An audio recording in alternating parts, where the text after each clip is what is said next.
Hello friends, welcome back to my YouTube channel. कैसे हैं आप सब? आई होप आप सब स्वस्थ और मस्त होंगे और अपने एग्जाम की तैयारी बेहतर तरीके से कर रहे होंगे।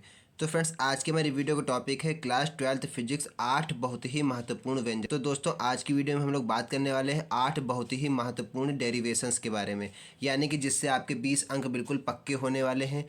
तो कौन सी वो इंपॉर्टेंट डेरिवेशन है जो कि आपको बोर्ड एग्जाम के लिए बिल्कुल तैयार करके जानी है। टारगेट भाई हम लोगों ने रखा है 95 प्लस का। तो टारगेट क्या है? 95 प्लस का है। उस हिसाब से हम लोग अपनी पढ़ाई करनी है।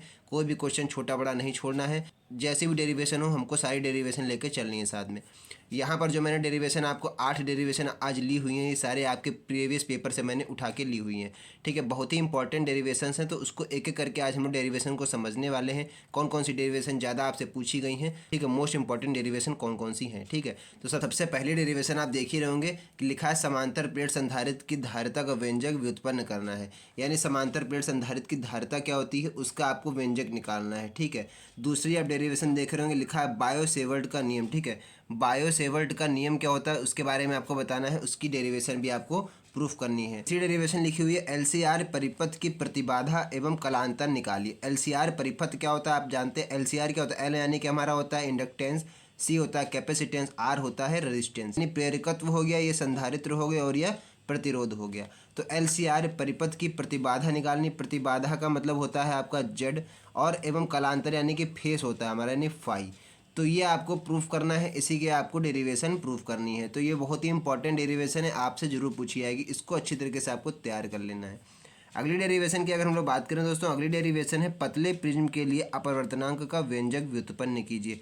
पतला प्रिज्म है, उसके लिए आपको जो है अपवर्तनांक का व्यंजक जो है आपको डिराइव करना है। तो ये भी इंपॉर्टेंट है, इसको भी अच्छी तरीके से अभी कहीं नोट करके रख लीजिए। जितने भी आज मैं आपको इंपॉर्टेंट पॉइंट बताने वाला हूँ, जितने भी आज आपको 8 महत्वपूर्ण डेरिवेशन बता रहा हूँ मैं, ये सब आपको कहीं नोट करके रख लेना, क्योंकि यही डेरिवेशन आपको आपके पेपर में मिलने वाली है। अगला भाई हम लोग देख लेते हैं। अगला है 5वां है हाइगेंस की द्वितीयक तरंगिकाओं के सिद्धांत से प्रकाश के अपवर्तन की व्याख्या कीजिए। हाइगेंस की जो द्वितीयक तरंगिकाओं का जो सिद्धांत है, उसके सिद्धांत से ही हमको प्रकाश के अपवर्तन की व्याख्या करनी है। तो ये भी इंपॉर्टेंट है, बहुत बार पूछी जा चुकी है। मोस्ट इंपॉर्टेंट आप इसको लिख सकते हैं, क्योंकि हर बार पूछी जा सकती है। आपके पेपर के भाई 7 सेट होते हैं। ठीक है, 7 सेट में आपके कहीं ना कहीं सारे क्वेश्चन आपको जरूर मिलने वाले हैं, क्योंकि भाई 8 डेरिवेशन है। तो आपके ये समझ लीजिए 7 सेट होते हैं। हर सेट में अगर एक एक मान के चलिए, तब भी आपको इन 8 में से कोई ना कोई डेरिवेशन आपको जरूर मिलने वाली है, क्योंकि यही सब रिपीटेड क्वेश्चन है, यही सब रिपीटेड डेरिवेशन है जो कि आपके पेपर में पूछी जाती हैं भाई। अगला है छठा हमारे पास है आइंस्टीन का प्रकाश वैद्युत समीकरण निकालिए। ये तो बहुत ही इंपॉर्टेंट है, मोस्ट इंपॉर्टेंट, इसको भी आप लिख सकते हैं। आइंस्टीन का प्रकाश वैद्युत समीकरण भाई क्या होता है? 5 नंबर का मैक्सिमम आपसे पूछा जाता है। 5 नंबर बिल्कुल आपके पक्के होने वाले हैं। आइंस्टीन का प्रकाश वैद्युत समीकरण क्या होता है, इस पर मैंने स्पेशल वीडियो बनाई हुई है। आप मेरे चैनल पे जाइएगा, उस पर क्लास 12th फिजिक्स की प्लेलिस्ट मैंने ऑलरेडी बना रखी है, उस पर आपको सारी इंपॉर्टेंट वीडियो मिल जाएंगी। ठीक है, अगली बार देख लेते हैं। अगली डेरिवेशन कह रहा है पीएन संधि डायोड का पूर्ण तरंग दृष्टिकारी के रूप में उपयोग बताइए। पीएन संधि डायोड का पूर्ण तरंग दृष्टिकारी के रूप में जो उपयोग है वो क्या होता है, वो आपको बताना है। इंपॉर्टेंट क्वेश्चन है। अगला हम भाई देख लेते हैं। 8वां कह रहा है पीएन संधि डायोड का अर्ध तरंग दृष्टिकारी के रूप में उपयोग बताइए। यानी कहने का मतलब है दोनों ही क्वेश्चन मोस्ट इंपॉर्टेंट है। कभी कभी आपसे एक क्वेश्चन पूछा जा सकता है दोनों में, तो कौन सा दोनों में से पूछा जा सकता है ये तो पक्का नहीं, लेकिन आपको क्या है, दोनों आपको तैयार करके जाना है।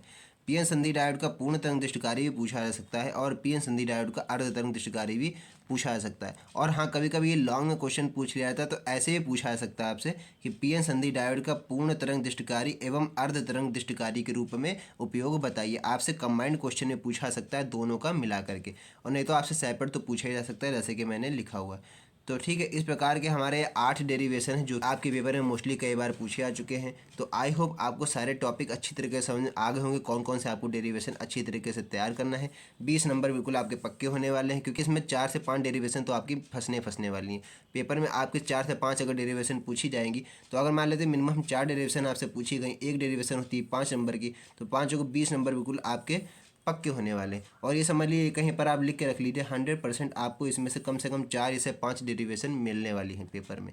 ठीक है, तो फ्रेंड्स, अगर वीडियो अच्छा लगा हो तो वीडियो को लाइक कीजिएगा। चैनल पर पहली बार आए तो चैनल को सब्सक्राइब जरूर कर लीजिएगा, ताकि इस तरह की जो भी मैं इंपॉर्टेंट वीडियो डालूँ उसका नोटिफिकेशन आपको सबसे पहले मिल सके। तो फ्रेंड्स, बस आज की इस वीडियो में इतना ही। मिलते हैं नए वीडियो में नेक्स्ट टॉपिक के साथ, तब तक के लिए जय हिंद।